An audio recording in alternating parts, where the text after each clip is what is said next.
Okay, let's listen to this story. It's called The Little Mermaid. I think all of you knows the ending of this story, but this time it's going to be a bit different. Let's go. Deep under the sea, where the water was clear and blue, there lived a little mermaid called Ariel. Ariel was kind and curious mermaid with long flowing hair and a voice as beautiful as the song of the waves. She lived with her father, the Sea King, and her 5 older sisters in a grand underwater palace. Ariel loved listening to her sisters' stories about the world above the sea. They told her about ships, forests, and the bright sun.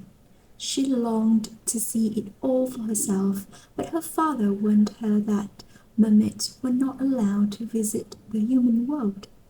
One special day, Ariel was finally old enough to swim to the surface. She couldn't wait. When she reached the top of the water, she saw a magnificent ship with sailors dancing and laughing. On the deck stood a handsome prince. Ariel couldn't take her eyes off him. Suddenly, dark clouds rolled in, and a terrible storm broke out. The waves crashed against the ship, and the prince was thrown into the sea. Ariel swam quickly to save him. She carried him to the shore and sang to him until he opened his eyes. But before he could see her, Ariel heard people coming and slipped back into the sea. Ariel couldn't stop thinking about the prince. She wanted to be with him, but she knew humans couldn't live underwater. One day she visited the sea witch, who was known for her dark magic.